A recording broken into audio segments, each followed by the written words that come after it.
Dolly. I'm the oldest man that's going to whoop George Foreman, and I'm going to whoop him of all places in Africa, in the Congo, where the Lumumba boys are. Dolly, now that you have your cool about you and you calm down at this point, I want you to answer this question. How could that man go 24 rounds with you and only 2 with the heavyweight champion of the world? Because George Foreman is not as good of a fighter scientific as I am, but I admit he's stronger and he hit harder. I'm not a hard puncher. I'm not known for being a hard puncher. I fought many men like Floyd Patterson, Sword Foley, George Fowler, who are stronger than I am. Many I couldn't knock out, Sonny Liston. But I'll tell you this, boxing ability, speed, whooping him on points, for the distance if necessary. Then I'll whoop it. I'll never forget as long as I live. My father was actually crying because he was scared to death that Muhammad Ali was going to get killed. Not knocked out, killed. That's how vicious and violent George Foreman was. 6 knockdowns in under 6 minutes. A 45-year-old man dropping a world champion with a single punch.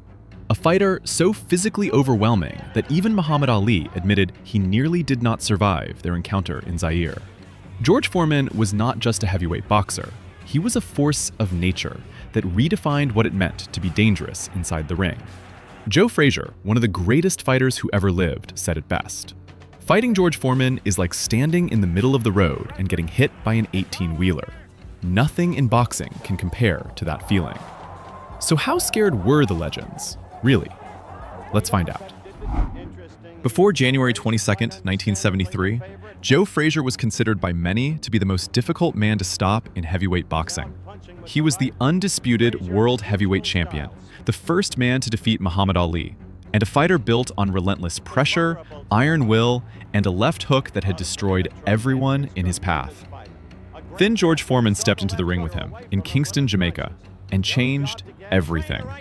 In fewer than 6 minutes, Foreman knocked Frazier down 6 times. But the number alone does not capture what truly happened that night. It was not simply that Frazier fell, it was the way he fell. Foreman's uppercuts lifted the champion completely off the canvas, sending him airborne before crashing back down. Ringside commentator Howard Cosell, a man who had seen thousands of fights, could only shout in disbelief, "Down goes Frazier!" Years later, Frazier described the experience in words that no analyst could improve upon. Fighting George Foreman is like standing in the middle of the road and getting hit by an 18-wheeler. Nothing in boxing can compare to that feeling. That night in Jamaica established a brutal truth. Against George Foreman, even the courage and skill of a legend meant nothing. Ken Norton was not the kind of man who scared easily. He had the physique of a Greek statue, a technically refined style, and, most impressively, he had broken Muhammad Ali's jaw in 1973. By the time he faced George Foreman in Caracas, Venezuela, in March 1974, Norton was considered one of the most dangerous heavyweights on the planet. Yet, those who were present at the weigh-in and the pre-fight moments described something unusual in Norton's eyes. Foreman had adopted the silent, stone-faced intimidation style of Sonny Liston. No words, no smiles, only a cold, predatory stare that seemed to look straight through his opponent. Norton, a man of considerable courage, visibly could not hide his unease. The fight itself lasted just 2 rounds. A world-class warrior was made to look helpless.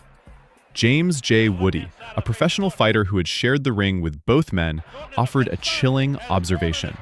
He does not just hit you hard, he makes you feel like he wants to consume you. If you let him touch you, he will not stop until you are finished. Foreman had won the most important battle before a single punch was thrown. The battle inside Ken Norton's mind. After his stunning defeat to Muhammad Ali in Zaire in October 1974, George Foreman did something that no serious heavyweight champion had ever attempted. In Toronto, Canada, in 1975, he challenged 5 professional fighters in a single evening. Not as a technical showcase, but as a raw, unfiltered display of physical dominance and psychological fury. What unfolded that night was less a boxing exhibition and more a portrait of a man consumed by rage. Foreman did not simply defeat his opponents. He turned on cornermen, clashed with people outside the ring, and at moments even directed his anger toward members of his own team. Muhammad Ali, seated in the audience as a commentator, taunted him continuously, pouring fuel onto an already raging fire. Foreman himself later reflected on that period. "I was at my most wounded, and that made me my most dangerous." That evening in Toronto revealed a dimension of Foreman's threat that statistics could never fully capture. A man carrying enough physical destruction to end anyone in the ring, but without the restraint to control when or where it stopped. Not all of George Foreman's most terrifying moments happened inside a boxing ring. Some of the most revealing evidence of his destructive power came from the training gym, witnessed by people who had no reason to exaggerate and every reason to be honest. Norman Mailer, the celebrated American author who spent considerable time around Foreman's camp while researching his book about the Ali fight in Zaire, described watching Foreman train as one of the most extraordinary and unsettling experiences of his life. What he witnessed was not a fighter sharpening his technique. It was a man systematically destroying equipment. Foreman's trainer, Dick Sadler, was often forced to wrap his entire body around the heavy bag just to keep it from swinging violently out of control. Each time Foreman landed a punch, Sadler's body was lifted clean off the floor. On one occasion, the force of the impact sent Sadler's fedora hat flying across the gym. The bags themselves told the story most clearly.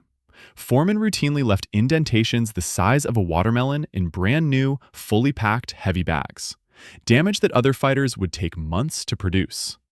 If he could do that to leather and sand, the question answered itself. Of all the fights in George Foreman's career, the one against Ron Lyle on January 24th, 1976, in Las Vegas, the United States, may best illustrate the full depth of what made him terrifying. Because in this fight, Foreman was not just the predator. For one extraordinary moment, he was also the prey. Ron Lyle was one of the hardest punchers of his generation, a man utterly without fear, and perhaps the only fighter of that era willing to stand directly in front of Foreman and trade punches without flinching. In round 4, Lyle caught Foreman with a combination that sent him face first into the canvas. The crowd fell silent. For a moment, it seemed as though the monster had finally been slain. Then Foreman got up. He described the moment himself. "Lyle hit me so hard that my whole body went numb. I told myself, if he wants to win, he is going to have to kill me right here on this floor." Foreman stopped Lyle in round 5. That night revealed the most chilling truth of all. George Foreman was not just devastatingly powerful. He was the kind of man you simply could not finish. On November 5th, 1994, in Las Vegas, the United States, George Foreman walked into the ring at 45 years old, overweight by the standards of elite athletics, and widely expected to lose gracefully to the reigning World Boxing Association and International Boxing Federation heavyweight champion Michael Moorer, who was 20 years his junior.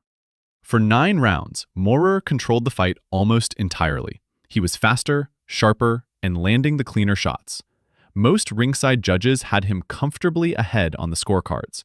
The consensus among commentators was that Foreman had fought with heart, but that youth and speed had prevailed.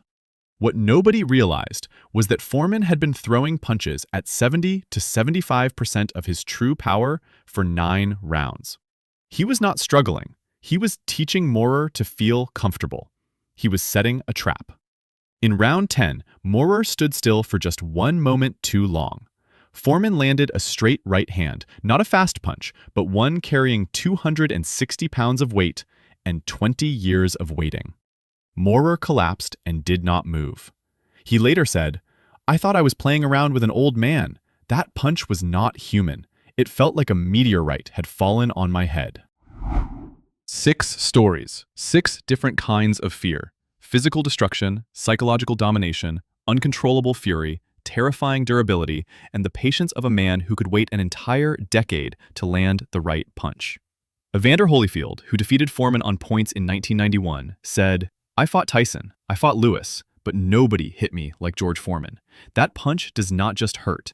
It rattles every tooth in your head and makes you feel like your bones are coming apart." George Foreman was not simply the hardest puncher in heavyweight history. He was proof that true power has no expiration date. What do you think? Is George Foreman the most naturally gifted puncher the sport has ever seen? Or is there someone who deserves that title more?